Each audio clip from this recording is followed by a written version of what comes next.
Hi hello ಎಲ್ಲರಿಗೂ ನನ್ನ channel ಮತ್ತೊಂದು ವಿಡಿಯೋಗೆ ಸ್ವಾಗತ.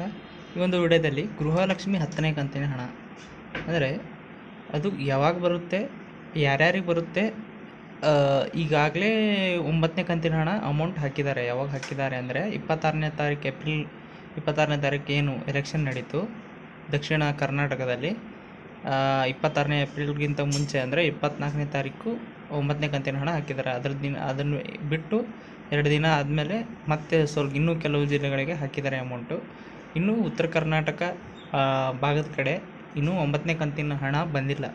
ಮತ್ತು ಅದನ್ನು ಬಿಟ್ಟು 7, 8, 9ನೇ ಕಂತಿನ ಹಣ ಕೂಡ ಕೆಲವೊಬ್ಬರಿಗೆ ತುಂಬ ಜನಕ್ಕೆ ಬಂದಿಲ್ಲ. ಅದ್ರ ಬಗ್ಗೆ ಏನು ಮಾಡಬೇಕು ಅಂತ ಮುಂದಿನ ವಿಡಿಯೋಗಳಲ್ಲಿ ಹೇಳ್ತೀನಿ. ಹಾಗಾಗಿ ನನ್ನ ಚಾನಲ್ನ ಸಬ್ಸ್ಕ್ರೈಬ್ ಮಾಡಿ, ವಿಡಿಯೋಗೆ ಒಂದು ಲೈಕ್ ಕೊಡಿ ಅಂತ ಹೇಳ್ತಾ ಇದು ವಿಡಿಯೋನ ಮುಂದುವರಿಸ್ತಾ ಇದ್ದೀನಿ. ವಿಡಿಯೋನ ಕಂಪ್ಲೀಟಾಗಿ ನೋಡಿ, ಯಾಕಂದರೆ ವಿಡಿಯೋನ ಕಂಪ್ಲೀಟಾಗಿ ನೋಡಿದಾಗ 10ನೇ ಕಂತಿನ ಹಣ ಯಾವಾಗ ಬರುತ್ತೆ, ಅದು ಬಂದಿಲ್ಲ ಅಂದರೆ ಏನು ಮಾಡಬೇಕು ಎಲ್ಲ ಗೊತ್ತಾಗುತ್ತೆ ನೀವು. ಹಾಗಾಗಿ ವಿಡಿಯೋನ ಎಲ್ಲಿ ಸ್ಕಿಪ್ ಮಾಡದೆ ಪೂರ್ತಿ ವಿಡಿಯೋನ ನೋಡ್ತಾ ಹೋಗಿ. ಈಗ ನೋಡ್ತಿರ್ಬೋದು 9ನೇ ಕಂತಿನ ಹಣನ 26ನೇ ಏಪ್ರಿಲ್ ಒಳಗಡೆ ಹಾಕಿದ್ದಾರೆ. 7, 8, 9 ಬರಲಿಲ್ದವ್ರಿಗೆ 7, 8 ಬರಲಿಲ್ದವ್ರಿಗೆ ಎಲ್ಲ ಕೂಡಿ ಒಂದು ದಿನ ಹಾಕಿದ್ದಾರೆ. ಇನ್ನೂ ಕೆಲವರಿಗೆ 1ರಿಂದ 9ನೇ ಕಂತಿನ ಹಣ ತುಂಬ ಜನಕ್ಕೆ ಬಂದಿಲ್ಲ. ಅವರೆಲ್ಲ ಅಪ್ಲಿಕೇಶನ್ ಸ್ಟೇಟಸ್ ಚೆಕ್ ಮಾಡಬೇಕು, ಏನೇನು ಮಾಡಬೇಕು ಅಂತ ಮುಂದೆ ಹೇಳ್ತೀನಿ.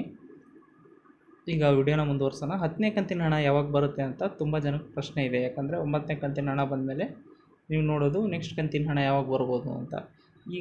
ಈಗ ಎಲೆಕ್ಷನ್ ನೋಡೋದಾದರೆ 7 ಮೇ 7ಕ್ಕೆ ಉತ್ತರ ಕರ್ನಾಟಕದಲ್ಲಿ ಎಲೆಕ್ಷನ್ ಇದೆ.